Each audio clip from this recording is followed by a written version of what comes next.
today is Tracey Cottingham, a clothing architect, designer, formerly of Nike, Columbia Sportswear, Early Winters. I'm probably missing a couple companies in there. Consultant. You've had a lot of experience in this industry, and we originally got connected through our mutual interest in preserving the history of this industry. So I appreciate you jumping on a Zoom call in the middle of really kind of a crazy world we're living in right now and during the age of COVID. So appreciate you taking some time to talk. It's great to see you. Well, thanks. Thanks, Chase. And I think one thing that's really leaving an impression right now, I don't know how sales are going in the retail market for outdoor, but I sure know that if there's ever a revival of everyone wanting a piece of nature and isolation and outdoors, now is the time. And I'm staying locked down following governor's orders, but I live in a beautiful place, so I don't feel like I'm giving up anything. But I do know that those outdoor spaces are being very well loved right now.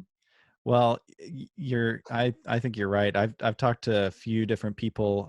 I talked to someone who works for a running shoe company recently on running. We talked with someone from Specialized recently, and they said shoe sales and bike sales are up, right? People want to get out. They want to reconnect with the outdoors. People are getting cabin fever a little bit. And there's, it's great to know that there's safe ways of getting outside and participating.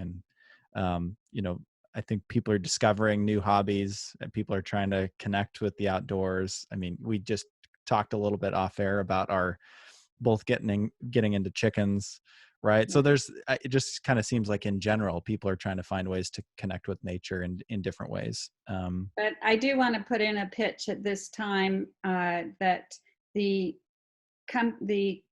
towns and rural areas near some of our national parks and national monuments are super vulnerable. A lot of aging population, very, very low medical support. And one case here can take our EMTs out for 2 weeks. And right. So the care and caution needs to be present in anyone's outdoor pursuits if you're traveling outside your area. Right. Absolutely. Yeah. I'm glad you mentioned that. Yeah. Well, we originally got connected when we started building this outdoor recreation archive at the university, and then you and I got connected, and we finally met when we could meet in person in Portland at the Functional Fabric Fair, and that was a really fun event to be able to see an emphasis on preserving the history of the outdoor industry. So we got connected when we really started to double down on this history project and preserving print materials in our archive at the university. And then we were able to meet in person when we could meet in person and go to trade shows in October of last year at the Functional Fabric Fair. And it was really fun to be able to go to that and talk to you and see, for those who weren't able to attend, down the middle of that trade show, this emphasis on telling stories from the past and connecting, designers looking towards the future, being able to connect them to the past. And there were kind of, I don't know how many different kind of windows, there with a piece of apparel and then some marketing material from the time, kind of showing the evolution of gear and influential pieces from the time. That was really well fun done. to be able to Well see. together. Yeah, that was really well done. And I think that was kind of a fun place for us to be able to talk about the importance of preserving stories, preserving the artifacts and materials from the past. But not only that, preserving the stories and the people, that go into the creation of these products. And so that's kind of where that started, just for context for those listening. And we'll get into that a little bit today. It's like why you feel passionate about that, about preserving stories and preserving the history of this industry. But I think in order to do that, it's helpful to go back and learn a little bit about how you got into it. And so I guess, what was your first exposure to the outdoors or the outdoor industry or product? I guess what was your introduction? That it goes way back. I had the good fortune of being born in the Pacific Northwest, and with beautiful mountain and sea environment everywhere. And my grandfather and grandmother on both sides, but primarily my mother's side, were very avid outdoors people and helped found the Washington Alpine Club in the Seattle area, which is still active today, adjacent to the Mountaineers. And I grew up with stories of them walking from the top of Queen Anne Hill in Seattle for a 2-day trip to Green Lake, which is now all urban metropolitan area. And, stories of how it taking a week to get to Mount Rainier, where they would work on their climbing and outdoor adventures. And so certainly growing up with parents that was just a course of who we were. And we would often just spur the moment, pack up our gear, which we didn't have much, a pot for cooking over a stove, 2 sleeping bags that would zip together that 3 kids and 2 parents would climb inside of, and hit into the areas that we love to go, and never saw anyone, just the elk and other animals. And but on gear, we just used our normal clothes, and that I'm not remembering any bad rainstorms, so they must have been able to just plan sporadically to go and miss the big rainstorms, unlike today's permitting systems where you spend years getting a permit and you're going to go rain or shine. But I was known in my family as Mr. Clean, which was a cleaning product of the time, because I would get totally filthy, and as we came out to civilization, turn all my clothes inside out. I adapted to sewing at a very, very young age and was given a full adult sewing machine when I was 5. And it was mine, not one to share, and that I kept on the floor of my room and sat on the floor and pedaled the machine with my knee on the electric pedal, not a treadle machine. But we didn't, there wasn't product to buy to be safer in the outdoors. You used Army Navy surplus, you used whatever you had, but my family was good at making things for what we needed. When an infant carrier was needed, my father would make it. When ski apparel was needed, my mother would make it. When bike racks were needed, my father invented this really ingenious bike rack for our Volkswagen van. So a lot of what we see today, which is very exciting, just make it, upcycle materials, use what you have, and use your ingenuity. Do you kind of see yourself growing up in a time where it's like there was a lot of people still making things, but there's a transition towards, buying brands, buying new, do you feel like you were kind of in an in-between stage there? No, I was at the very early stages. There really weren't brands in the ski industry somewhat, which was a little bit higher level income potentially, or influences coming from Europe where their textile innovations were well beyond what we had in the US. Stretch insulation or the shoulder, double weaves, those products were coming into the ski industry, but generally from Europe. And it was still an industry for the outdoor industry based on military spec materials that were put into parachute bags or luggage gear, or parachutes actually, or uniforms. And that was where most of the materials were coming out of in the early years of what I'm going to call an outdoor industry. And those materials were very limited to get in color and in smaller quantities. You had to buy very large quantities. But the brands themselves, generally, I wouldn't consider a brand they were usually a one product or a one item company. So you would be a hat company, like Columbia Sportswear Company, or Smiley Hats in Seattle made ski hats. Or you would be a stretch pant company, like Rafi in Seattle primarily did pants in the 60s, as did Raven Industries in Spokane. So you got a niche based on the materials you sourced, the space you had, the machines you had, and your entire company was located in one building. And so you didn't have this brand building. You did to a certain extent, but your brand meant one or two items. And of course, the brands, it was a very slow process to be able to add to your inventory based on economics, based on how much you could sell, based on your expertise and your operators that were running the machines. A lot of machines are built to work with one type of material. And so you're doing knits or sweaters, or you're going to have sweater machines and machines that can put those together.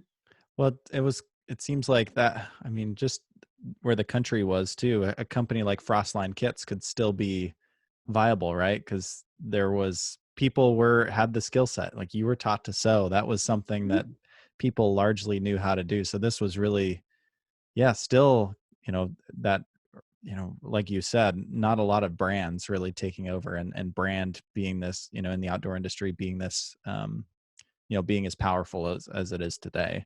There wasn't a central brand going out to buy all these different products and putting them together into one catalog or one sales point the way that can be done today. Right. So each individual company marketed their own little niche of product. Right.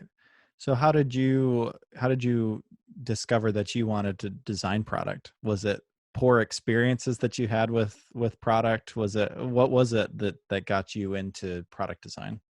Needing to make things. And it goes back to making anything I needed. And when I was in elementary school, I needed toys. So I made teddy bears, and I set up a production line of teddy bears. I employed my friends. I was in fourth and fifth and sixth grade, and I upcycled all the materials, going out to manufacturers in Seattle to buy their scrap. And so had a market, sold them in a few boutiques in Seattle. So I learned to make money by making things, but the big step into the actual industry, I guess, stroke of luck. You're in the right place at the right time, born at the time. Girl students did not have opportunities to go into metalwork, woodwork, auto mechanics. It was closed off. And it's really hard to say, but I was banned. I could not take a woodshop class in middle school. I could not take any of the male-oriented classes. I could take home economics, but I could already sew and cook, but I still couldn't get out of that. And it still upsets me today, but my mother had it worse, right? We improve every decade. And so the skill set that really started me on this path is a program that was unique in the entire country, is a woman teacher from home economics that had cohorts of male teachers that could teach woodshop, could teach metal shop, the male trades of the day, but she couldn't. She was teaching home ec, but she decided to put together an industrial sewing factory at my high school. She got the funds to put in a building and got all the machines donated from industry in Seattle, which was a good manufacturing town, with not what it is today. And her motivation was to teach all of us, boys, girls alike, that we could sit at a machine and produce something with a production line attitude. And she then also brought in industry experts to talk to us. And so it was like a lightning strike one day when, and this is a woman you may want to interview, even though the ski industry is out of the true outdoor industry today. But in the 70s, the outdoor industry and the ski industry, from my view in Seattle, was combined. Climbers were wearing the best ski pants, ski sweaters, ski hats. And so it was really a combined unit. But Winnie Jones was brought in to talk to us about her background. And she'd been the only designer at Rafi Sportswear Company for many years, and then became the lead designer. And would love to talk to you, I'm sure. But she inspired me. I took her on as a mentor in high school. I wrote down the name of the school she went to in Europe. And 8 years later, I went to that school. 6 years later, I went to that school. And there was no real place in the entire world that was focused on technical clothing. There were fashion schools, New York, LA. There were, other places, but there was nothing that I had access to except for learning from the industry. So I tailored my education around athletics at the university and some textile sciences, engineering to some degree, business, and some design. But throughout my entire education, from high school, a couple years working, producing what we wanted to produce, fed every week to ski instruct in, having really good mentors, tailoring my education to anything I felt I could pull in to be an important strength. And then my first job, full-time job, I landed at Nike with one of just less than a handful of people in clothing, making and designing and producing all of their product. Wow. Well, what was the name of the university that you went to? University of Washington in Okay. Seattle. Yeah. I decided I was not going to go to a fashion school in New York or LA to even gain the skills, because it wasn't the world I wanted to be in. It wasn't the world I wanted to learn from. And I wanted to stay in the Pacific Northwest. Right. Well, and then you mentioned was a European program Right. too. What was that? I went to a trade school in Vienna, Austria, that started students young, even as young as 13, as most of us Americans know about the trade school system. But they have a lot more access to industry, and they also hire a lot more people directly from the industry to be teaching. And that's something that, any of the fashions, well, today that's changed to some degree, but back then my teacher at the University of Washington specialized in boutique hand tailoring, hand-bound buttonholes, Right. hand-done, pressing everything to make perfect men's suits. And I knew back then I really didn't need to work on that. Right. Right. Well, that's great that you were able to cater your education, kind of build your own pathway into the industry. Where even today, largely, whenever I talk to people, it's kind of a winding pathway into this industry, and it seems like most people have to do what you did, which was just carve your own path, right? And most people don't even do that; they kind of stumble into it. Yours seemed a lot more conscious than most people. It was a direct path. I was born female in an engineering family. And so, genetics, I'm sure, play a big part into what we're good at and what our brains are. My 3D modeling, I took a test in high school that was how do you fold all these intricate flat patterns together, and what does it make on the other end? And I got one of the top scores, 99th percentile, and all the military universities were trying to pull me in. But that was not the path I wanted to take. Well, it seems like a different approach to clothing design, apparel design. Is that part of what leads you to call yourself more of a clothing architect? Where do you see the difference? Well, the big difference is I combine the design, the research, the analytical part of uh, the psychology of design, the analytical part of really studying history of and where the market is going, where do we want the market to go, and help creating new needs. But when I am putting designs together to present to any company, I have to know how it's going to be built. I have to see the whole thing in my mind. I have to know the materials. I have to know the constraints of the machines at the factory. I have to know a lot more than just making a conceptual sketch. That is one of my weaknesses. I can't just free form make something that I have to know how to build it, how it's going to be built. And that's how an architect works. Right. Yeah, it doesn't sound like you're living in the clouds.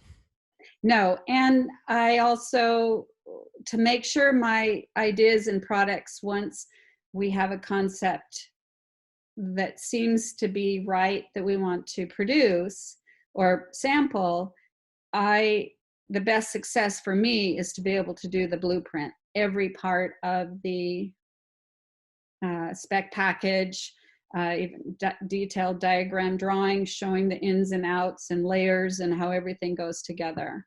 And that's where the term architect, I generated that when it was pretty difficult to tell people what I do. Clothing designer doesn't, it conveys this fanciful job of an illustrator, someone working on pretty pictures, Right. handing it off to someone who's going to handle the details and rework it for the factory. Right. Is that something you or an approach to design that you developed prior to jumping in at Nike? Or is this something that you've kind of developed over time, working for some of these larger brands? It's a very good question, Chase, because I can draw, but I'm not a sketch artist. I can't just free form. I can make beautiful technical drawings. But my biggest worry coming out of school, and during the school years, I worked in factories, but I would be able to do everything from concept through to making the pattern, going and sitting at the machine and working it up. Much today that Arc'teryx still follows that model Hmm. is that you need to be able to build it as well as design it. But I didn't have to draw anything because you have it in your head and you just make the pattern and you build the product. I was just looking at a pair of bike panniers yesterday that I made for an epic bike trip in the 70s when panniers didn't exist. Or and uh, the zippers are corroded, but I didn't do any drawings. You just go and build it. And so my big worry was going to a company where I knew I would have to draw and hand off to a pattern maker. And so my year spent in Europe out of school, I knew that was my weakness. And I was a guest student, so I didn't have a regulated set of classes. So I just went and took all the technical drawing classes, everything that really developed that skill, because I knew it was a weakness. Right. Oh, that's really great self-awareness. I don't think most people have that kind of self-awareness. And I learned how to make 50 drawings in an hour and not settling for the first, second, or third drawing, which is often how school programs do. You have time constraints. You're, designing for what you can make personally. And I had one instructor in Austria that came out of production, and I still to this day attribute my style to Baumgartner, Frau Baumgartner, who would sit and force us as students to make 50 drawings of the same thing. Wow. Yeah.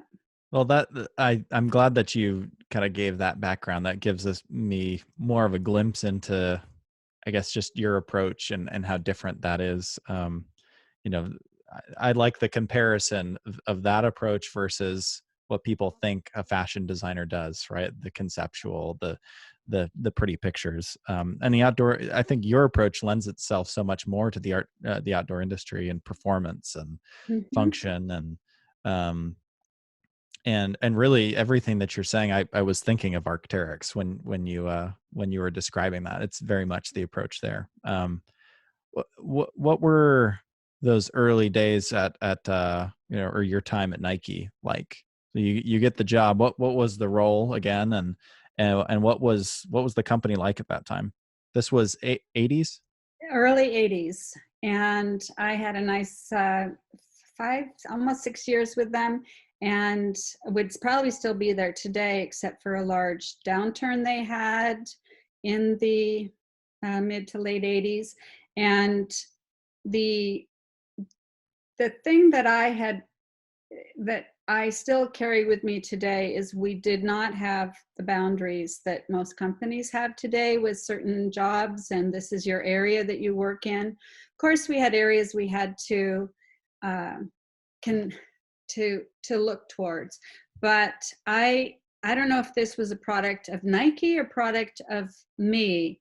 But early in my years at Nike, I was working in the largest volume area in Nike, which was tracksuits, warm-ups. I was a competitive runner. I was a competitive athlete. And I was the first Nike designer outside of one footwear designer. Jeff Hollers did have athletic backgrounds, but the clothing, uh, we did not have the athletic backgrounds except for one swimmer early in those years. And I really felt that my background in athletics, very national competitive athletics, was a big help to me. But early on, I was pulled out of the core apparel line where you needed to put out a line every 6 months to special force that Phil Knight wanted to have. And I was, with one other person, pulled from footwear, became the special forces, which is now the, let's say, advanced products. And we were given no boundaries, no parameters, except one time we were told to go after Levi's, Hmm. but do a Nike product that would be what a 501 gene is to Levi. And through those years, if I needed to create a textile, I would just go to whatever source I felt, but engineer a new textile. And that would take 2 or 3, that took time. It also gave me access to direct to the athletes that Nike had under their wings. As new products came into line, I was working with the top runners, uh, uh, um, Alberto Salazar, uh, Joan Benoit, Carl Lewis, John McEnroe. And so we'd meet with them. And as much as I'd like to say they knew what they wanted, they didn't. We still had to be able to learn their personalities, find out what they might accept, and slowly work the concepts to where they would feel comfortable. And Mary Decker Slaney was a really good example, as she did not like to change what she was racing in, and she held the every single distance that women could run back then, American records. But she would not take the new developments that I was working on, the first one-piece running suit that converted a sloppy look from more like what the guys were wearing with a jersey and a separate bottom to a one-piece suit that resembled a swimsuit, which today seems normal, but back then it was not. And same thing with running tights. I did have a hand in putting running tights and Lycra on runners. And my kids hate to say that I was part of that. And it took time. People still wanted to wear a running tight with a short over it to cover up what they normally would wear, which was a short and long underwear you would wear with shorts on top of them. So with my partner in crime, Tom Dodarian, he came out of footwear, and he was kind of like a mad scientist. And together, we put things together, his vision, which I would often roll my eyes at, but I never said no. I never said, let's not try this. And we went to town on reworking, redesigning what runners wear. And it was successful. But it would take time. But I mentioned Mary Decker Slaney, she would change. And so I went to the third tier runner on the Nike team and gave her my new prototypes. She ran in Olympic trials and got all the press, cover of Sports Illustrated. Mary Decker Slaney called me the next week or the next day and wanted one too. So the psychology of how you change has been present in my career since Nike days. And so I attribute the slow process of having a vision that's 3 to 5 to 6 years, potentially 10 years out there, and then backtrack and slowly put the steps together to get there. You cannot get there in 1 season, 2 seasons, 3 seasons. And often when I'm presenting a design to a company, I may lay out a 5-year plan, even though we just go with the first part, because I need to know where I'm going, and I need to be able to show and prove why that first step is necessary to get to the real vision. Wow, that seems like a very different approach. But I love that. What do you feel like some of the key lessons from the Nike days were for you? Well, Nike, but I also want to speak to Columbia Yeah, Sportswear Company. right. So with the Nike days is all skills are needed, and there was no one to teach us. So you just learn to go with what you feel you need to do, which is a lot of legwork, a lot of research, a lot of groundbreaking stuff with the textiles, and the working closely with the manufacturing, pushing the manufacturers to change. And that took time. How do you get a machine that they haven't ever worked with before into a factory? And I was able to, with Nike, go back and work with some of the contract factories I worked with in Seattle as a machine operator. And now I could go back and tell the owner what I wanted. And that felt really good. But to really know that my vision doesn't just use a crystal ball. It comes from really understanding the sport, from personal experience, from major research, to understanding the textiles, understanding the market and what costs and what value is important, to how do you sell to the sales reps first and foremost, which most brands still rely on, wholesale brands rely on a sales force. And that was key. And I learned that at Columbia Sportswear Company. And that if it took me 2 years to come up with a product ready for market, sales and marketing, if you throw it at them at a sales meeting and say, here, go sell this, they have not adjusted. They have not seen what I have experienced or a design team has experienced. And so to involve the sales and marketing early on, even if you're letting the cat out of the bag, whatever is changing, from the silhouette to the sport to the colors to the textiles, whatever it is that you feel is going to be the key selling points, that humans take time to change. Look at us in mask wearing. How many of us were wearing masks on day 1? How many took a month? How many took 2 months? Finally, we're seeing some progress. and I hate to bring politics into this, but humans take time to change. Some people take shorter period of time to change, like I spoke about with Mary Decker Slaney, or longer time to change. So to involve the sales team, to get them on your side early, I think is a skill that is not always present in product design and marketing. Oh, that's great. How long did you spend at Nike versus Columbia? Just about the same time. Okay.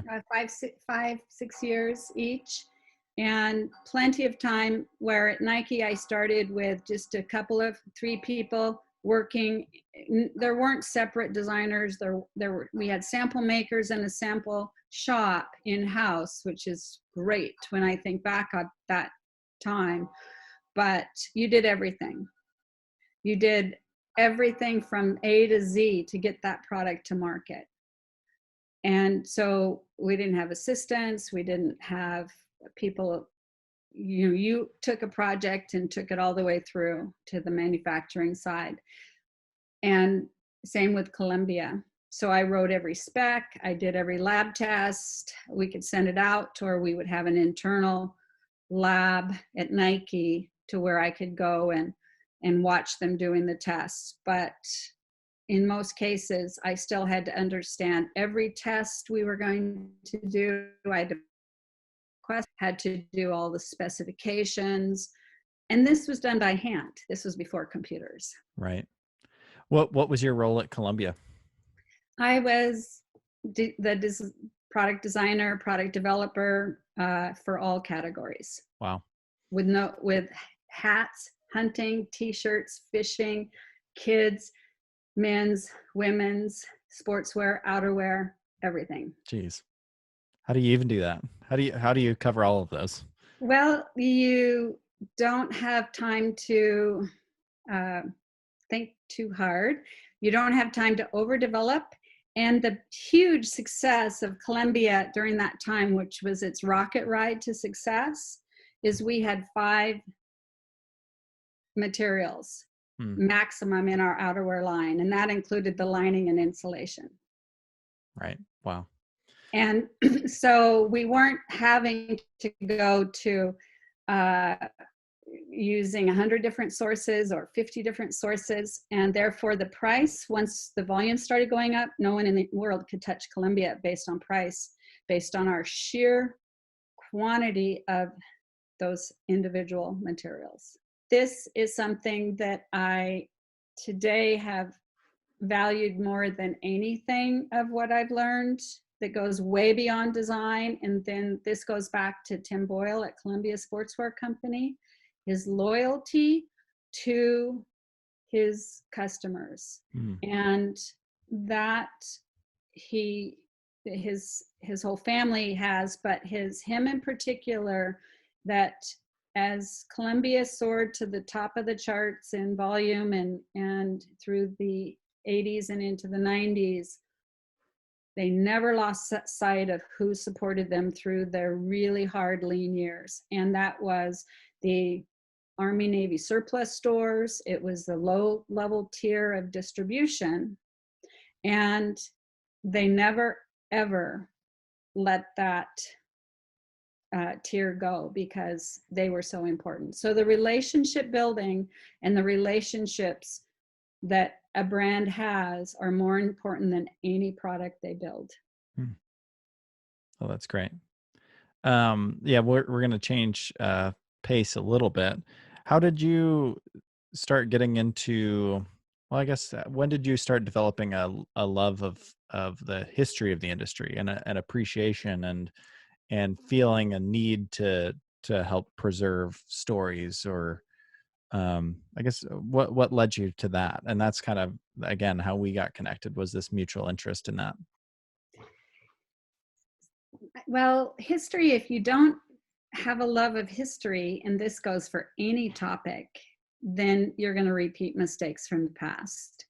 But you're also going to learn about the cyclical nature of humans. And I can chart it like a mathematician of the different cycles that continue to repeat themselves through the entire lifetime that I've witnessed outdoor product. And that includes sport, I guess any outdoor and sport related product. I follow fashion only to understand it and throw what over the shoulder what I don't want to encompass. But the history piece, when it comes to innovations and the entire design cycle, you have to look forward, but you have to look back. You have to know, again, where you're wanting to go and what's new and innovative, but you also need to make sure you have the tools from the past. And from collecting textiles for my entire life to collecting outdoor product, there's so much we can learn from looking at the 10th Mountain Division jackets or the military spec pieces, or into the early 60s of what was truly innovative back then, but we think doesn't work today. Really, in any field of not knowing history and not knowing the cyclical nature of humans and the psychology of design, all those three pieces together with the things that get thrown at us today. It'll be interesting how the COVID changes design, but it's all related. And the historical piece, I've always been interested in the textiles, keeping records of the textiles, and I have an extensive textile library, but the of understanding the old garments and the old history, it's amazing what you can learn from a 10th Mountain Division jacket, from World War II, from military uniforms, from ski fashions from the 60s and 70s. It's from the construction techniques, if you're starting from scratch every season, you're going to be missing some really great innovations that may no longer be present in our products. And fortunately, I have space for an large archive. But through companies, some companies had budgets to be purchasing product for record keeping, and other companies don't. So you would need to rely on other methods. But ever since I've been freelancing, which has been quite a number of decades freelancing, I have really valued having my own archival collection. It didn't have to stay with a company if I changed a company.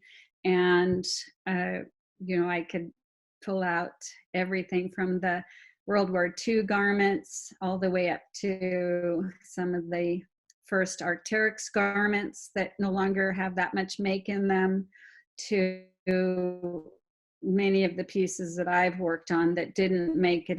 The archive history that I have, I'm very interested to have it go someplace, and as soon as some time can be allowed to process into the record books, working with you. But I also have had conversations with the Museum of History and Industry in Seattle that, upon opening in a new building, showcased their garment industry, but they did not show archival garments that were actually made in Seattle. They had garments in the museum that were made in Asia.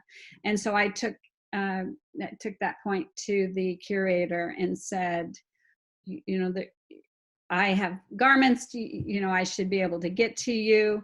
I haven't followed up on that. So.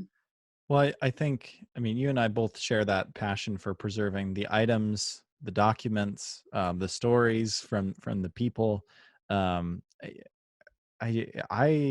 am encouraged because I keep finding individuals like you, like people like Bruce Johnson, who are out doing the work. But I'm also surprised that there's not as much as I thought there would be. You have brands who take care of their history more than others and have their Mhm. own collections. But no one else can access or appreciate those materials, right? They can't be studied. They can be studied Yeah. internally, which I can understand in some ways, brands wanting to protect certain things.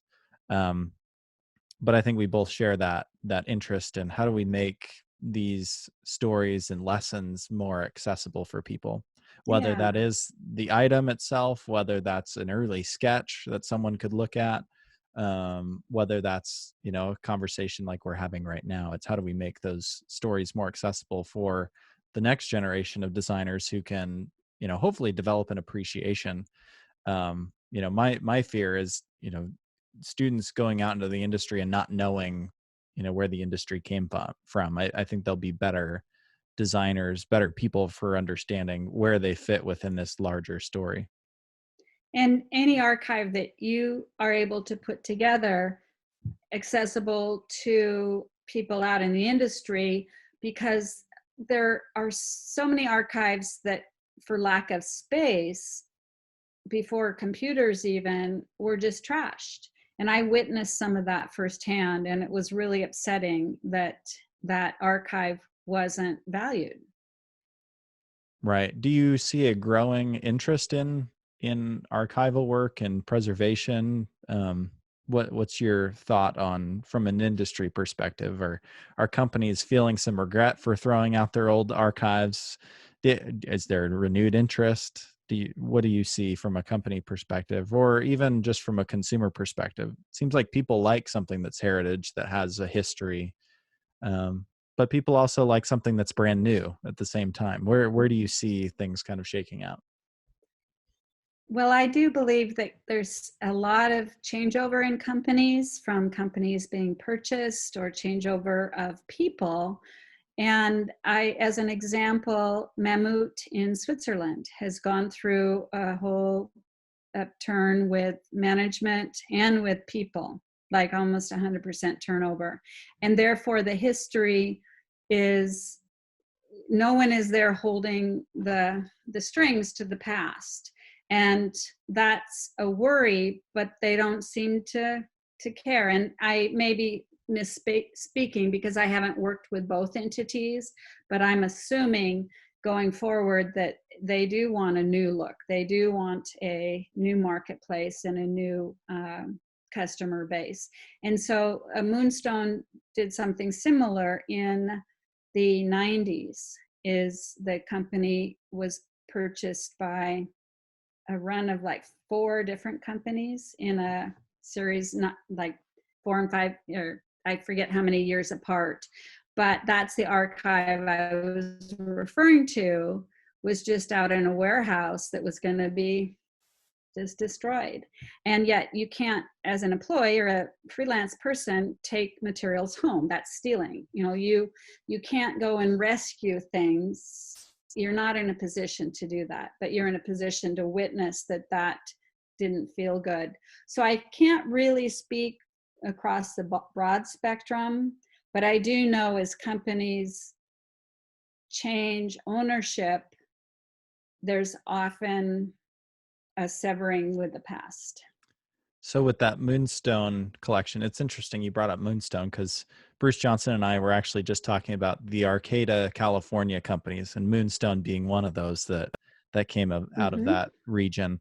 Um, and both of us kind of not knowing for sure what happened with that, and all we knew was it had been handed around, and Columbia at one point has it, or maybe still has the rights, is I what he believe they mentioned. still But have the rights, but it went from Fred, who was the designer and possible owner in Arcata, and I have a close friend who knows much more of that history. If you wanted to speak with Rob Goosenhaven on the Moonstone change, because, but in the history that I learned, I took over on their second gyration for being the global design manager, design director, when Jerry Sportswear and Moonstone were put together, but they were owned by Amerex in New York. And then it was sold Oh, let me go back. So Moonstone was first sold to Esprit. And as you probably know, the history, Esprit has a mountaineering history, uh, Doug Tompkins. And then it was revived with a whole new logo, a whole new fabulous line. I still have pieces from that, and it's still some of the best revival of an outdoor company I witnessed. And it didn't do well because it went a little bit more skate and snowboard image at that time, but I loved it. And then I got hired in when it was bought out by Amerex through the Jerry Sportswear company out of Denver. Was moved to Seattle, and a couple of years of working on global design for Moonstone, we really honed it back into a technical outdoor brand. But then it was purchased by Pacific Trail in Seattle, and they wanted the Jerry brand, I believe, and not the Moonstone, but the Moonstone went with it. And then Pacific Trail overall was bought out by Columbia. Mm. Yeah, this you can see how easily things get lost.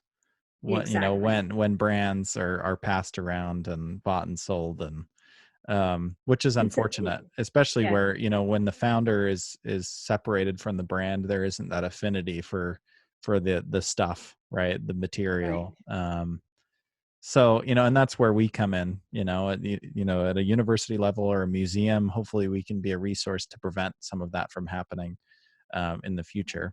Um, because there's, for a lot of people, in our program, they've never heard of Moonstone. I didn't know anything about Moonstone, but Mhm. there's stories to be told there, and they're a piece of this larger story that, is really important. So, Right, exactly. And that's the history. I walked into a resale outdoor shop in Jackson, Wyoming last spring. I was working with Patagonia on their Wornwear traveling repair program, which has been just amazing to be part of. And there were two nearly new Moonstone sleeping bags that at the time were about $800 a piece in the 90s. And they were matching sleeping bags. I picked them up for $100 a piece, and the people at the or 75 a piece, and the people at the counter had no idea wow. what they were. And it was a dry loft gore fabric, so a waterproof bag, 800 fill down, and the name of the textile on there had no meaning, and my lucky day. It's so funny you mentioned that, because Bruce, in our Arcata conversation, he said the same thing. He said, I was at a strip mall and there was, they were doing a closeout and there was Moonstone shirts, and he Mm-hmm. picked up a few. It's like, wow, Yeah. that's really interesting that you brought up the same thing. But Right. And um, since the outdoor industry doesn't have the global iconic following in the same way that the sports athletic does, so Nike pieces from the 80s are worth a lot. I'm sure I'm sitting on a gold mine and I'm not sure I want to part with them yet, but that with the old outdoor gear, it doesn't have the same market value for resale, except if you get to the right venues in England that really value them, and some other places. But let me know if you find someplace. yeah, sure. Yeah, Well, it is interesting. I'm glad you brought that up. Really, the resale market, and yeah, anything vintage Nike. Yeah, there's a huge interest in that. It'll be interesting to see if any of that crosses over into outdoor. Although, you know, s- streetwear kind of likes to pull from outdoor, right? And yeah, there's a lot of vintage North Face pieces that are out there that leans more on the streetwear side. And so it yeah, is interesting to see people looking for something with a history and something that's vintage and yeah. pulling from a different industry. So, I do have a large collection of Moonstone from the original Moonstone days, oh just wow. so you know. You're going to Wow. have to make it out here with a Yeah. trailer. Yeah. I'd love, Yeah, love to at some point. yeah. Um, well, I'm excited for the future. I know you and I have talked about how do we best, preserve stories. And in some ways it's great that now I think everyone is realizing how easy it is to connect. You know, even though we've had a few technical difficulties on this call, it's relatively easy to jump on a Zoom call Mhm. and record stories. And so I'm looking forward to continuing to help preserve oral histories, because there's so much more that I don't know. You know, every time I have one of these calls, I learn something new about the industry and develop a deeper appreciation for it, and an attachment for brands that I had never heard of before. I told you, you know, we did a whole segment on the Arcata region. I didn't know anything about that region and the companies that came Mhm. out of it. And you know, from the conversations that you know, I had with Bruce, and then with the founders of Down Home, a company that really kicked off everything in that region. You know, we learned that Yakima racks originally had its origin in that region, and it's Mhm. like it's piecing together this history that, you know, there's real value in that, and I think people will appreciate it. But it takes people like you to actually recognize, oh, that Moonstone piece is significant, right? I need to go and save it. It kind of takes individuals like you and me and Bruce and others to you know, recognize the history, or have at least have an interest, and then go out and save it. Yeah, there was a patent pending, or patent, not patent pending, patented baffle construction that most people, you don't see from the outside of it. Hmm. And, you know, it'd be skipping to the future conversations you and I should have is recording the big missteps. Maybe if we dare to mention companies, but big misses where the designers were completely knowing that this was going to be what would put their, not their name on the map. Designers never get their names on the map, but put the company into a successful run, but then are turned down, and that aren't are just essentially cut off as a valid way to go. And you see that way more than the public ever sees. The most, even a company won't see that except in the inner working circles where decisions are made. And when decisions are good, we know about them. When decisions are not good and they make it to market, we see the outcome of something that goes down. But the ideas that never make it out of development, that if they could have, it would have changed some history. Those are And some of that's the, a topic that would be great to talk to you about. I would love to. Yeah, we got to just keep a list of the different different conversations we could have. I follow a few designers on Instagram who, you know, some of them worked for Nike, or you know, Adidas, or you know, whatever, Patagonia. You know, they've been able to go through and work for different companies and design product, and a lot of them have like kept materials from that time, and you know, with some separation, you know, some time away from the companies, you know, a lot of them have been reflecting on their time there, and sometimes they'll share, oh, here's a prototype for something that never happened.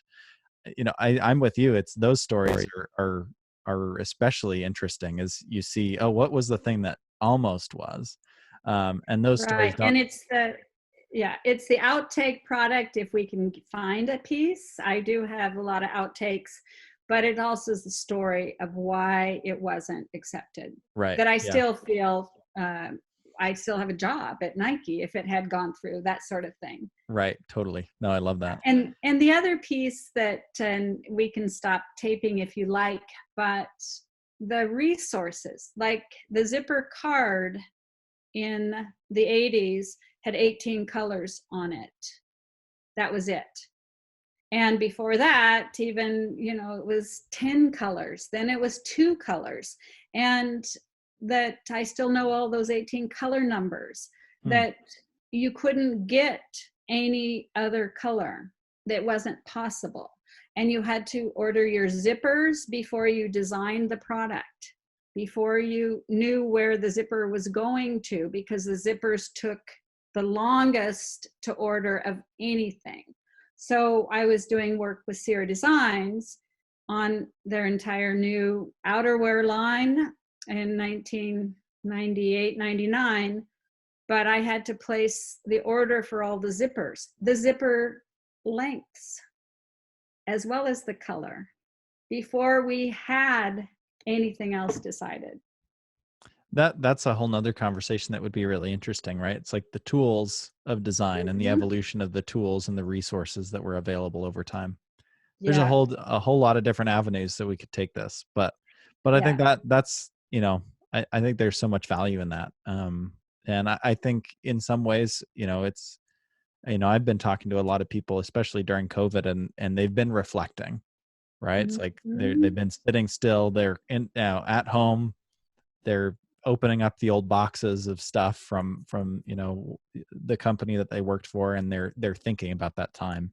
So it's an interesting time, to reflect back, and then catch people in that moment, of reflection, and tease out some of those stories. So Yeah. And another topic to take a note of is you mentioned brands. Was I in between the brand process, and I believe I really witnessed it at the where every company was in its own box, to being able to take things to Asia for production. But it wasn't like, okay, it's cheaper over there, let's just move over to Asia. There were a lot of reasons from American production, not just price, that made that extremely helpful for where the industry went. And I can speak to what I witnessed, and you can cut me off and we can do that in another conversation. But a lot of the knowledge of most people have is that we just wanted to take to a cheaper price. Well, it was way more complex than that. it's easy to simplify it and make a boogeyman out of Mm-hmm. something we don't understand, right? So yeah, that would be fun to dive into that too, because I agree, there's so much more there. And a few years ago, I was able to go visit some factories over there, and the technical expertise is incredible, right? And now just doesn't exist here, right? No, And there's some incredible craftsmanship that happens there. And made in China shouldn't be a negative, right? Because in exactly. most cases, there's some really quality product that is made there. And there's one factory in particular that I've visited, and they've wanted to overturn that perception, right? It's like, well, we're making very technical product here, Yeah. and we're proud of that badge. So that would be a And very interesting conversation. most consumers don't realize that every single piece of a textile product is put together by hand manipulation. Hmm. And that the idea that we can just mass produce with more automation is it. There's so many areas we could take these conversations, and I really do hope we can continue. I would love to be part of some group discussions and helping pull from people that would add to a topic that I would love to collaborate with. Well, let's have a lot more of these conversations then. I guess we'll wrap it up here. But how's the people want to stay in touch with you, learn more about your background, what you're currently doing? We didn't even touch on, we kind of went Columbia, and then, you're consulting, right? There's so much more there. But Yeah, been close to 25, 30, yeah, 30 years of freelancing. Mhm. if people want to stay in touch with you, or learn more about what you're currently working on, how would they do that? Well, certainly email outdoors with an S at the end at rockisland.com. I have a minuscule website because I believe that my best selling point is word of mouth and what I'm known for, which is that kind of being able to visualize this entire concept into the future, and the reasons and the whys and the a lot of the pieces. Uh, Email, the website would point you to me. It's Tracy Cottingham with two T's, Cottingham. But you can direct my cell number, which is 360-317-3358. That's brand new, so it's, and I appreciate being able to talk to you.